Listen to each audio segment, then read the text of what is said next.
नमस्कार दोस्तों, स्वागत है आपका हमारे चैनल कहानियों की दुनिया बाय वानी में। तो हमारी आज की कहानी है स्मिता। तो चलिए शुरू करते हैं। सारा और राजीव ने अपनी होने वाली बेटी का नाम रखा था स्मिता, यानी मुस्कुराहट। लेकिन जब उनकी नन्ही सी बेटी इस दुनिया में आई तो वह एक ऐसी बीमारी से पीड़ित थी जिसने उसकी मुस्कुराहट ही छीन ली थी। क्या कोई सर्जन उसके नाम को सार्थक कर पाने में सफल हो सका? यह कितनी कॉम्प्लिकेटेड प्रेगनेंसी है, राजीव ने तनाव भरे स्वर में कहा। सारा ने प्रतिक्रिया में कुछ नहीं कहा। उसने कॉफ़ी का मग कंप्यूटर के कीबोर्ड के पास रखा। राजीव इंटरनेट पर सर्फिंग कर रहा था। सारा ने एक बार उसकी तरफ देखा, फिर उसने मॉनिटर पर निगाह डाली और वहां खड़े खड़े राजीव के कंधे पर अपनी ठुड्डी रखी तो उसकी घनी जुल्फें पति के सीने पर बिखर गईं। नेट पर राजीव ने जो वेबसाइट खोल रखी थी वह हिंदी की वेबसाइट थी और नाम था मातृ शक्ति। साइट का नाम देखने पर सारा उसे पढ़ने के लिए आतुर हो उठी। लिखा था, प्रसिद्ध मनोवैज्ञानिक सिगमंड फ्रायड ने भी माना है कि आदमी को जीवन में सबसे ज़्यादा प्रेरणा माँ से मिलती है, फिर दूसरी तरह की प्रेरणाओं की बारी आती है। महान चित्रकार लियोनार्डो दा विंची ने अपनी माँ की धुंधली याद को ही मोनालिसा के रूप में चित्र में उकेरा था, इसलिए आज भी वह एक उत्कृष्ट कृति है। नेपोलियन ने अपने शासन के दौरान उसे अपने शयन कक्ष में लगा रखा था। वेबसाइट पढ़ने के बाद कुछ पल के लिए सारा का दिमाग शून्य हो गया। पहली बार वह माँ बन रही थी, इसीलिए भावुकता से वेबसाइट पढ़ने के बाद कुछ पल के लिए सारा का दिमाग शून्य हो गया। पहली बार वह माँ बन रही थी, इसीलिए भावुकता की रौ में बाहर कर वह बोली, दैट्स फाइनल राजीव, जो भी हो मेरा बच्चा दुनिया में आएगा, चाहे उसको दुनिया में लाने वाला चला जाए। आजकल के डॉक्टर तो बस यही चाहते हैं कि वे गर्भपात कर कर के अच्छा खासा धन बटोरें ताकि उनका क्लिनिक नर्सिंग होम बन सके। सारे के सारे डॉक्टर भौतिकवादी होते हैं। उनके लिए एक माँ की भावनाएं कोई मायने नहीं रखती। चंद्रा आंटी को गर्भ ठहरने पर एक महिला डॉक्टर ने कहा था कि यह प्रेगनेंसी कॉम्प्लिकेटेड होगी, या तो जच्चा बचेगा या बच्चा। देख लो, दोनों का बाल भी बाका नहीं हुआ। यह ज़रूरी तो नहीं कि तुम्हारा केस भी चंद्रा आंटी जैसा हो। देखो, मैं अपनी इकलौती पत्नी को खोना नहीं चाहता। मैं संतान के बगैर तो काम चला लूँगा, लेकिन पत्नी के बिना नहीं, कहते हुए राजीव ने प्यार से अपना बायां हाथ सारा के सिर पर रख दिया। राजीव, मुझे नर्वस ना करो, सारा बोली। कल सुबह मुझे नियोनोटोलॉजिस्ट से मिलने जाना है। दोपहर को मैं एक जेनेटिस्ट से मिलूंगी। मैं तुम्हारी कार ले जाऊंगी क्योंकि मेरी कार की बेल्ट अब छोटी पड़ रही है। और हाँ, पापा को ईमेल कर दिया। पापा बड़े खुश हैं। उनको भी तुम्हारी तरह यकीन है कि पोती होगी। उन्होंने 8.5 महीने पहले उसका नाम भी रख दिया, स्मिता। कह रहे थे कि स्मिता की स्मित यानी मुस्कुराहट दुनिया में सबसे सुंदर होगी, राजीव ने बताया तो सारा के गालों का रंग और भी सुर्ख हो गया। मिस्टर राजीव, बधाई हो, आपकी पहली संतान लड़की हुई है, नर्स ने बधाई देते हुए कहा। पुलकित मन से राजीव ने नर्स का हाथ स्नेह से दबाया और बोला, थैंक्स। राजीव अपनी बेचैनी को दबा नहीं पा रहा था। वह सारा को देखने के लिए प्रसूति वार्ड की ओर चल दिया।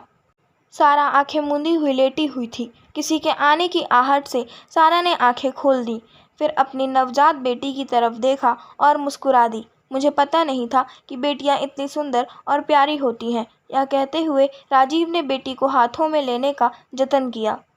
तभी बच्ची को जोर की हिचकी आई, फिर वह जोर जोर से सांसें लेने लगी। यह देखकर पति पत्नी की सांस फूल गई। राजीव जोर से चिल्लाया, डॉक्टर। आधे मिनट में लेडी डॉक्टर वंदना जैन आ गई। उन्होंने बच्ची को देखकर नर्स से कहा, जल्दी से ऑक्सीजन मास्क लगाओ। अगले 10 मिनट बाद राजीव और सारा की नवजात बेटी को अस्पताल के नियोनोटल इंटेंसिव केयर यूनिट में भर्ती किया गया। उस बच्ची के माता पिता कांच के बाहर से बड़ी हसरत से अपनी बच्ची को देख रहे थे। तभी नर्स ने आकर सारा से कहा कि उसे जच्चा वार्ड के अपने बेड पर जाकर आराम करना चाहिए। सारा को उसके कमरे में छोड़ राजीव सीधे डॉक्टर अतुल जैन के चैम्बर में पहुंचा, जो उसकी बेटी का केस देख रहे थे। मिस्टर राजीव, अब आपकी बेटी को सांस लेने में कोई दिक्कत नहीं आएगी, लेकिन वह कुछ चूस नहीं सकेगी, माँ का स्तनपान नहीं कर पाएगी। उसका जबड़ा छोटा है, होठों एवं गालों की मांसपेशियाँ काफ़ी सख्त हैं। बाकी उसके जेनेटिक, ब्रेन टेस्ट इत्यादि सब सामान्य है, डॉक्टर अतुल जैन ने बताया। आखिर मेरी बेटी के साथ समस्या क्या है? अभी आपकी बेटी सिर्फ 5 दिन की है। अभी उसके बारे में कुछ भी नहीं कह सकते। हो सकता है कि कल कुछ ना हो। चिकित्सा के क्षेत्र में कभी कभी ऐसे केस आते हैं जिनके बारे में पहले से कुछ कहा नहीं जा सकता। वैसे आज आपकी बेटी को हम डिस्चार्ज कर देंगे, डॉक्टर अतुल ने कहा। राजीव वार्ड में सारा का सामान समेट रहा था। स्मिता को नियोनोटल इंटेंसिव केयर में सिर्फ 2 दिन रखा गया था। अब वह आराम से सांस ले रही थी। आपने बिल दे दिया? नर्स ने पूछा। हाँ, दे दिया, सारा ने जवाब दिया। नर्स ने नन्ही स्मिता के होठों पर उंगली रखी और बोली, मैडम, आपको इसे ट्यूब से दूध पिलाना पड़ेगा, बोतल से काम नहीं चलेगा। यह बच्ची मानसिक रूप से कमज़ोर पैदा हुई है। राजीव और सारा ने कुछ नहीं कहा। नर्स को धन्यवाद बोलकर पति पत्नी कमरे से बाहर निकल गए। घर आकर सारा ने स्मिता के छोटे से मुखड़े को गौर से देखा। फिर वह सोचने लगी, आखिर इसके होठों और गालों में कैसी शक्ति है। राजीव ने सारा को एकटक स्मिता को ताकते हुए देखा तो पूछा, इतना गौर से क्या देख रही हो? सारा कुछ नहीं बोली और स्मिता में खोई रही। 2 दिन बाद डॉक्टर अतुल जैन ने फ़ोन कर राजीव व सारा को अपने नर्सिंग होम में बुलाया। आपकी बेटी की समस्या का पता चल गया। इसे मोबियस सिंड्रोम कहते हैं, डॉक्टर अतुल जैन ने राजीव और सारा को बताया। यह क्या होता है? सारा ने झट से पूछा। इसमें बच्चे का चेहरा एक स्थिर भाव वाले मुखौटे की तरह लगता है। इस सिंड्रोम में 6ठी व 7वीं कैर्निकल नर्व की कमी होती है या ये नर्व अविकसित रह जाती है।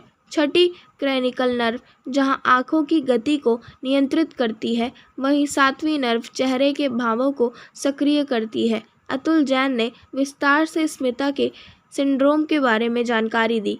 इससे मेरी बेटी के साथ क्या होगा? सारा ने बेचैनी से पूछा।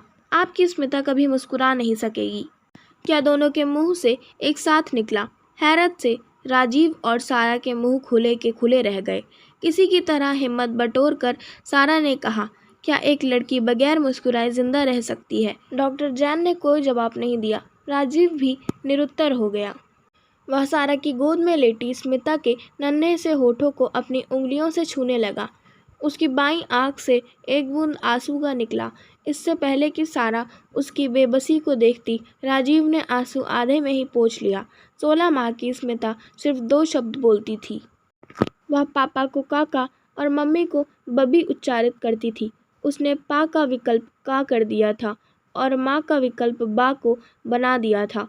फिर भी राजीव और सारा हर समय अपनी नौकरी से फुर्सत मिलते ही अपनी स्मिता के मुंह से काका और बबी सुनने को बेताब रहते थे।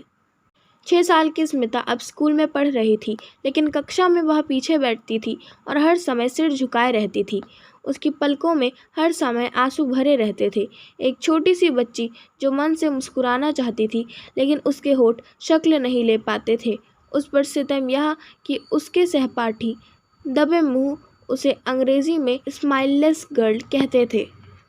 इस दौरान राजीव और सारा मुंबई विश्वविद्यालय छोड़कर अपनी बेटी स्मिता को लेकर जोधपुर आ गए और विश्वविद्यालय परिसर में बने लेक्चरर कॉम्प्लेक्स में रहने लगे। राजीव मूलतः नागपुर के अकोला शहर से थे और पहली बार राजस्थान आए थे।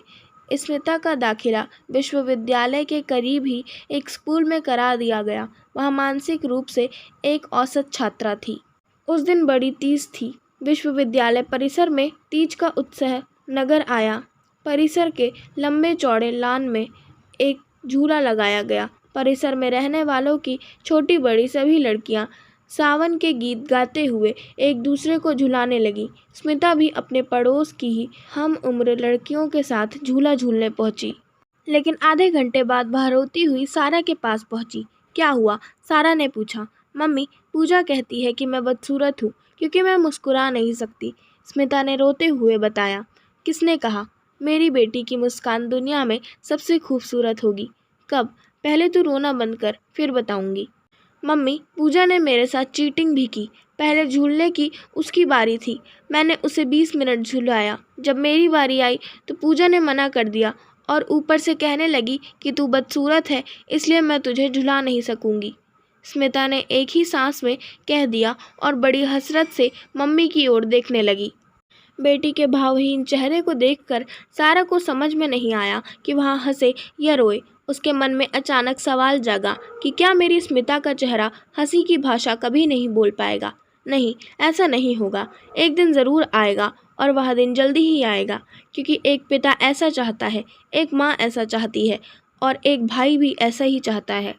एक दिन सुबह नहाते वक्त स्मिता की नज़र बाथरूम में लगे शीशे पर पड़ी। शीशा थोड़ा ऊपर था। वह टब में बैठकर या खड़े होकर उसे नहीं देख सकती थी।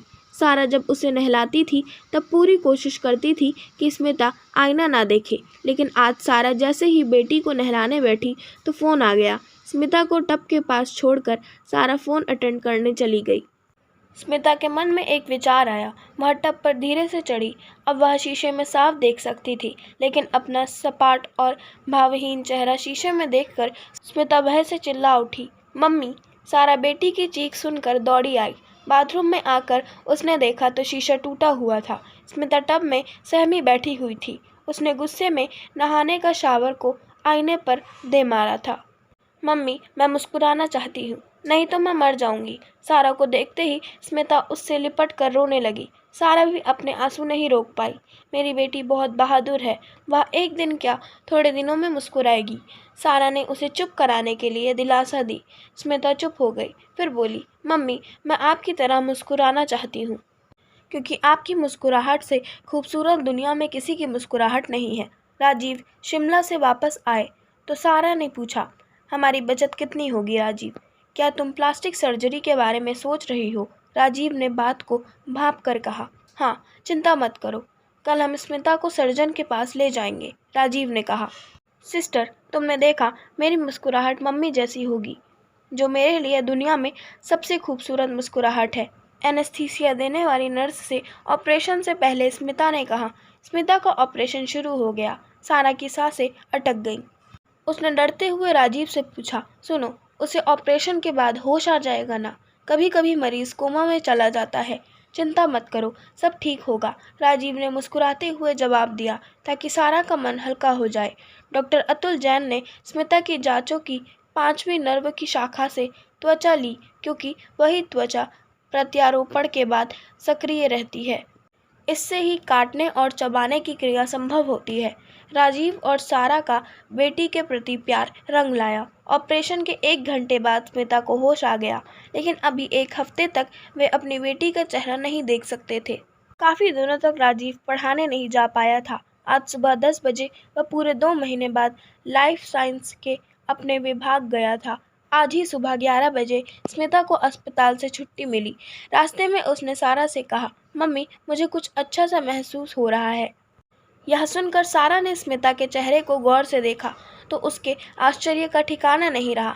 स्मिता जब बोल रही थी तब उसके होठों ने एक आकार लिया। सारा ने आवेश में स्मिता का चेहरा चूम लिया। उसने तुरंत राजीव को मोबाइल पर फ़ोन किया। फ़ोन लगते ही सारा चिल्लाई, राजीव! स्मिता मुस्कुराई, तुम जल्दी आओ। आते वक्त हैंडीकैम लेते आना। हम उसकी पहली मुस्कान को कैमरे में कैद कर यादों के खजाने में सुरक्षित रखेंगे। उधर राजीव इस बात की कल्पना में खो गया कि जब वह अपनी बेटी को स्मिता कहकर बुलाएगा तब वह किस तरह मुस्कुराएगी। आशा करती हूँ आपको हमारी आज की कहानी स्मिता पसंद आई होगी। अगर आपको हमारी आज की कहानी पसंद आई हो तो हमारे चैनल को सब्सक्राइब करें, वीडियो को लाइक करें और बेल आइकन दबाना ना भूलें। और हमें कमेंट कर ज़रूर बताएं कि आपको कैसी कहानियाँ पसंद हैं। हम वैसी ही कहानियाँ आपके लिए लाते रहेंगे। धन्यवाद।